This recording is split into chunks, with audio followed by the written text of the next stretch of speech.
I'm 75 years old and living comfortably on just $500 a month with no caregiver. My son wanted me in a nursing home. My family wanted me to move in with them. Everyone had a plan for my life, except the one that actually worked. What I discovered changed everything, and it might work for you too. If you can't handle living by yourself, don't rush into nursing homes. Do this instead. When my son said, "Dad, I think it's time you consider moving into a nursing home," those words hit me like a punch to the gut. Just a month before that, the thought of a nursing home felt like giving up completely, like I was accepting defeat and losing my freedom. But here's where I am now. I'm Robert Shun, 75 years old, and I'm living comfortably on my own for just $500 a month. No full-time caregiver. And I'm going to tell you exactly how I figured this out. I spent 40 years working my way up in a Fortune 500 company, retired as a senior executive. Thought I had everything planned out perfectly. But when I lost my wife 7 years ago, everything changed. Our house that used to feel so alive suddenly felt empty and quiet. Going to the hospital became this huge, stressful ordeal. Every morning, I'd wake up asking myself the same thing. Where do I even belong anymore? I bet a lot of you know this feeling. Once you hit your 70s, everyone's got advice. Your kids say move in with them. Friends say hire a caregiver. Others push nursing homes. But here's what nobody talks about. Maybe none of these options are right for you. Before I go on, do me a favor and hit that like button and subscribe. We share stories here that might change how you think about getting older and living independently. What I'm about to tell you is going to give you a totally different way of looking at this whole aging thing. Let me walk you through what I tried with all three options, why they didn't work, and how I found something that actually does. After my wife died, I lived alone in our house for what felt like forever. At first, I managed okay. Could cook, could drive, handled my own stuff. But slowly, things started getting harder. My shoulder hurt all the time.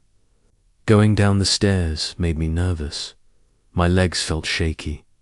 Even opening a jar or bringing groceries in from the car left me exhausted. Then one night, I slipped in the bathroom. Didn't really hurt myself, but man, it scared me. Lying in bed that night, heart still racing, I thought, what if next time it's worse? That's when I called my son David. "David, what would you think about me coming to live with you for a bit?" He didn't even hesitate. "Dad, of course. You should have asked sooner." His wife welcomed me warmly. The grandkids hugged me at the door. First week was actually great. Family dinners, everyone laughing and talking, the house full of life. I really thought, okay, this is it. This is the answer. But after a couple weeks, reality set in. David and his wife both work long hours. The kids are always busy with school and activities. By week 2, I was spending most days alone in their house anyway, just sitting there like an uninvited guest. Then came the little comments. "Dad, maybe use less salt, your blood pressure, you know." Or "Dad, can you turn the TV down? The kids need to study." I get it, they weren't being mean, but every comment reminded me, you're a guest here, you're in the way. One night I overheard my daughter-in-law on the phone. She sounded tired.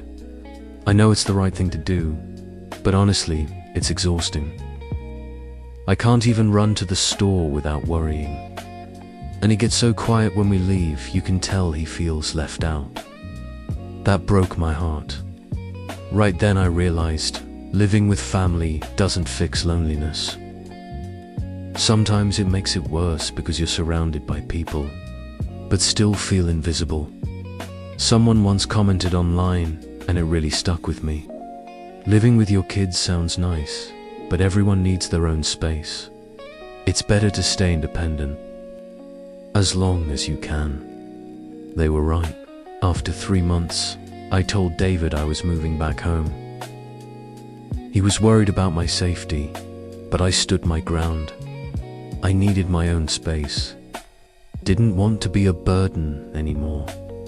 Going back home felt good at first, but then reality hit again. I couldn't handle everything myself. Lifting pots hurt my wrist. I kept dropping things. Cleaning wore me out completely. Those stairs reminded me every single day that I was getting older. One afternoon, changing a light bulb, my hands started shaking. The bulb slipped and I grabbed the wall to catch myself, heart pounding. I thought, this is exactly how old people end up in the hospital. That's when I decided to try hiring a caregiver. Not full-time, that felt like too much. Just a few hours, a few days, a week. First person I hired was Maria, mid-50s. Warm smile, seemed experienced. First few days felt weird, stranger in my kitchen, touching my stuff. But after a few weeks, I relaxed. She cleaned efficiently, cooked simple meals, ran errands. We even talked sometimes. For a minute there, I thought, okay, this could work. Then, the bills came. Even part-time care was costing me $4,000 a month. My Social Security is $2,200. I had some savings, but watching that money disappear every month, not sustainable. Plus, there were these little frustrations. I like cleaning the kitchen right after breakfast. Maria did things later. Small stuff, but it bothered me. Why should I adjust my routine in my own house? Then Maria had to leave for a family emergency, had to start all over with someone new. The third caregiver lasted a month. The fourth left after 2 weeks. Every time I had to explain everything. Again, it was exhausting. I read something online that made sense. Health is everything. If you're healthy, you can live alone or with others, doesn't really matter. The real problem starts when your body gives out and you lose your freedom. I thought, I'm not there yet. So why am I paying $4,000 a month to live like I am? I cancelled. The service stopped with all these options failing. I was stuck. David found a facility in the next town. $3,000 a month. Clean rooms, medical staff on site, meals included. He asked me to try it for a month. Just try it, Dad. 1 month. I agreed, mostly because I was tired of struggling. Moving in day felt strange, like checking into a hospital when you're not even sick. My room was small but clean. Nothing like home. First few days weren't terrible. Met other residents, played cards, talked about old times. Food was okay, but by the end of week 1, I felt trapped. Everything was on a schedule. Wake up at 6 a.m., breakfast at 7:30, lunch at noon, dinner at 5:30. Lights out at 9 p.m. I've always been a night owl. I like reading until midnight. This 9 p.m. curfew felt ridiculous. At 9 p.m., hallway lights would dim. If a nurse saw light under my door, they'd knock. Mr. Chun, it's time to sleep now. Being told when to sleep at 75 years old. After making my own decisions my whole life, it felt insulting. One evening, I wanted some fresh air. Beautiful night, cool breeze, clear sky. I headed for the exit, and a staff member stopped me. Mr. Chun, Outdoor time ended at 7 p.m. Safety policy. Safety policy. Those words became my prison bars. Most frustrating part, I wasn't that sick. I could walk. My mind was sharp. I could mostly take care of myself. Yet here I was, living like I'd given up completely. On top of that, my roommate snored like a freight train, kept me up every night. When I asked for a room change, they said, "We'll see what we can do." Nothing ever happened.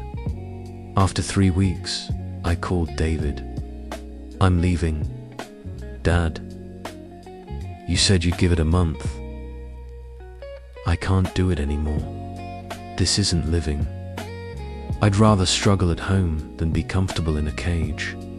The day I walked out, the sun felt brighter, the air felt fresher. I was free again. Back home, I felt lighter but also stuck. I'd tried everything. Living with family, hiring caregivers, nursing home. Nothing worked long term. For a few days, I just sat on my porch watching the neighborhood. Life was happening all around me, but I felt disconnected, like I was watching from the outside. Then one afternoon, walking through the park, I passed by the elementary school. Around 3 p.m., kids were coming out, parents picking them up. I noticed Sarah, she lives in my building. Always looked stressed and rushed. She was on her phone, pacing. "I can't leave work early again, Mike," she was saying, voice all tight and worried. "My boss already said something last week." She hung up and looked like she might cry. I knew her situation. Her husband travels a lot, leaving her to handle their 6-year-old daughter Emma mostly alone.